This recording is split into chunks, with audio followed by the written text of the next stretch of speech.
Hello YouTube and welcome to this tutorial on the Seamoth and its upgrades. I'm Jareth and today we're going to be going through how we construct the Seamoth, how we construct its upgrades, how to install them, how we modify the Seamoth, and ultimately how we make it better. So the first thing you're going to need to actually get hold of the Seamoth is to get yourself a scanner. You'll then need to head off to the plains or some other biome that's outside of the safe shallows or the creepvine forest, and you'll need to scan pieces of the Seamoth. So unlike all other upgrades in the game, these are not the filing cabinets or the little cabinet things you see on the floor. These are actually pieces of the Seamoth. So you're looking out for kind of cylindrical shaped white pieces of the ship, and all you have to do is scan 5 of those and you'll unlock the Seamoth. Now to actually construct the Seamoth, you're going to need a mobile vehicle bay, and what you do with this is you just go outside, right click and place it. Now I've gone ahead and done this ahead of time, if I can find it, there we go. And next what you'll need to do is just jump on top of this thing. Not quite on top of it as that much. And what you see is these little drones appear. If you left click on the vehicle bay here, you can then construct the Seamoth. Now I've gone ahead and actually constructed the Seamoth and actually docked it into the moon pool. So this is the base that we built in the last tutorial, which was talking around the how to construct the base. Welcome aboard, Captain. And you don't actually need a moon pool to house the Seamoth. You can actually charge it up using power cells, but that can get quite expensive. I know there's a release that's just come out this week, I believe, which allows you to recharge those power cells. But if I'm honest, it's much simpler and actually much cheaper just to build a moon pool and dock your Seamoth. But obviously, if you don't have access to this moon pool yet, then you can just charge it up using the power cells. Now when you construct this moon pool, you'll be able to immediately dock the Seamoth in here. This will charge it up. It won't repair it at the moment. That may change in the future. To repair the Seamoth, you need a welder, and basically you just need to be outside of the moon pool here. Next thing you're going to want to do is actually get yourself a Seamoth modification station. These are found in the mushroom biomes, and again you need to scan a couple of the filing cabinets and you'll unlock this modification station. And to place it, you simply go into your inventory, find the Seamoth modification station, which you can construct with 2 titanium, glass and 2 computer chips. Find a convenient wall and place it. Now obviously this isn't going to let me place it in here because I've already got one, but you just place it against the wall and it looks like this. A couple of things about this feature. You can go in and if you click on the name, you can give it a new name. You can change the color, so we could change the stripe colors to green. We can change like the base color to be all sorts of other funky colors. I quite like the white. And all you do is click done at the end, and your new Seamoth is ready to go. And it actually prints the name on the side, which I think is very cool. It's a nice little touch. So modifications. Along with the modification station here, a new name docked, nice. You get this mini fabricator. Now this is different from the main fabricator that you see in the main base. This only constructs upgrades for the Seamoth and for the exosuit, but the exosuit is not quite out yet. And to construct these, it's the same as any other thing that you construct in the game. You just click on it and we can build the pieces. So let's just run through these quickly. We have the pressure compensator, which allows you to go deeper. So by default, you get 200 meters, which you can go down in the Seamoth. If you go below that, it will start losing health and eventually it will explode. With each pressure compensator, each model of the pressure compensator, and we'll come back to that in a second, you increase the depth by another couple of 100 meters. And I'll show that in action in a little bit. Next upgrade is the power efficiency module. This allows you to basically use power more sparingly. So I think for every 100 meters that you go forward, or 18 seconds that you are actually in the Seamoth, you use 1%. This may change in the future, but that's how it currently is at the moment. I haven't done any tests with the power efficiency module in it, but essentially it increases the distance that you can go. Sounds fairly useful, although I personally think that the solar charger is a much better option. This allows you to charge the Seamoth when basically close to the surface of the water.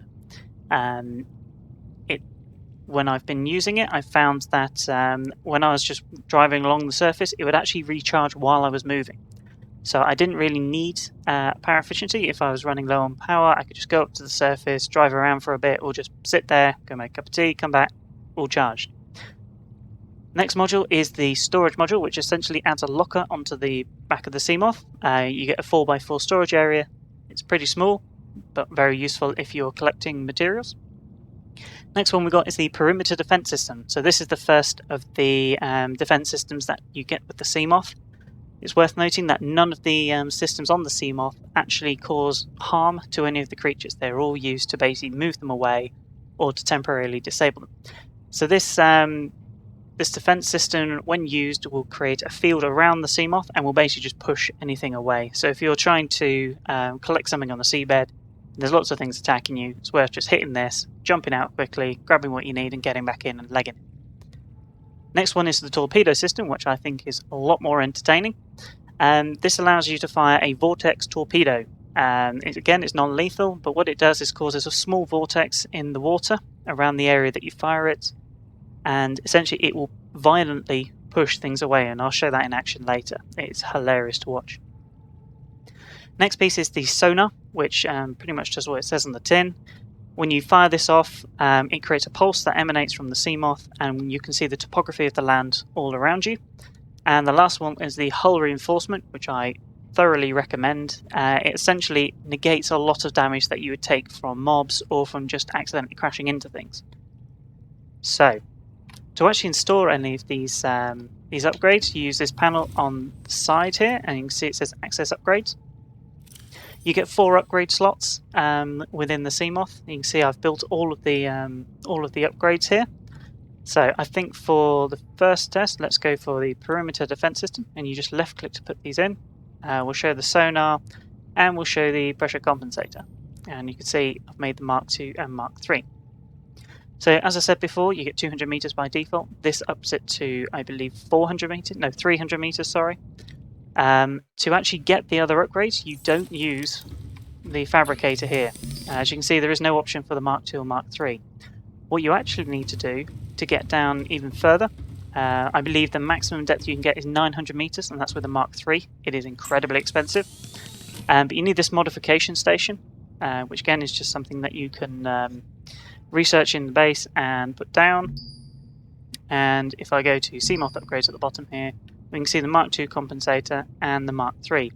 And as you can see, they use steel ingots and the previous model of the pressure compensator. So you have to keep it on you, basically. So with those, you can go down to 900 meters. Now, as I'm on creative here, I don't believe the depth actually makes much difference. So what I'm going to do is actually take that off, and let's put the solar charger on, and you can see that in action. So if we just jump in our Seamoth here, just quickly demonstrate some of these upgrades. Welcome aboard, Captain. Alright, let's get a little away from our base here.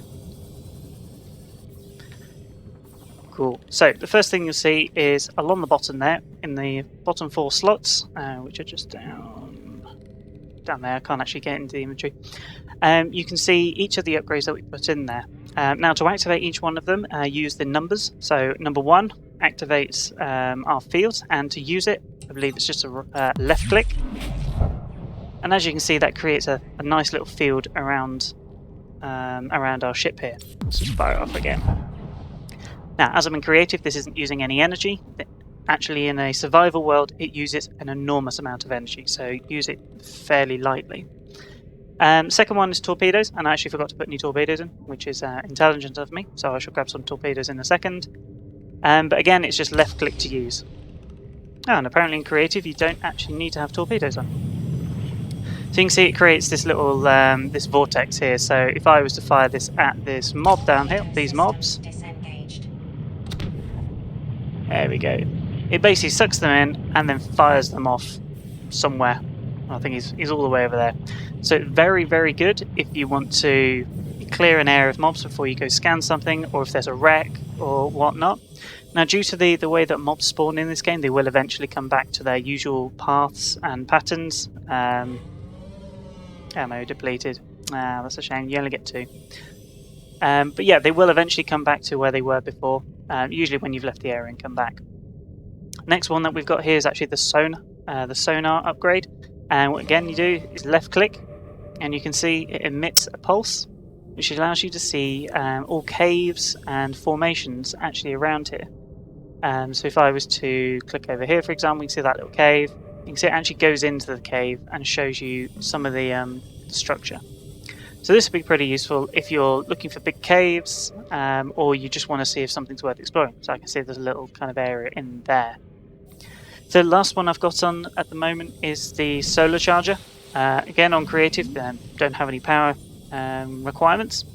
But essentially what this does, it will it's a passive upgrade, and if I stay close to the surface or even go down a little way, probably down here it'll still work, it will just recharge the Seamoth. And as I said before, when going along relatively close to the surface, it will actually charge quicker than you'll use the power.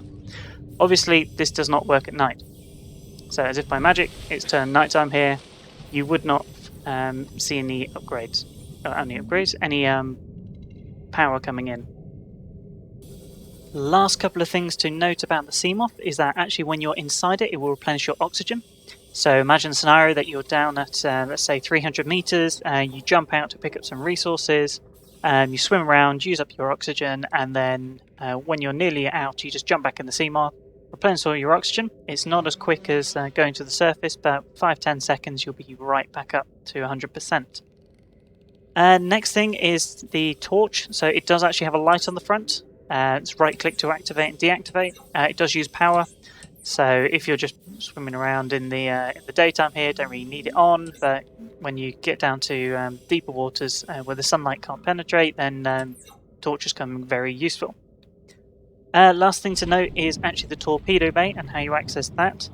It's on the front here, so to access it you just left click on the torpedoes and then you can load and unload torpedoes with the right click. That's going to do it for this tutorial. Seamoth is a fantastic little submersible, great early game way of getting around and exploring. And yeah, I will see you in the next tutorial.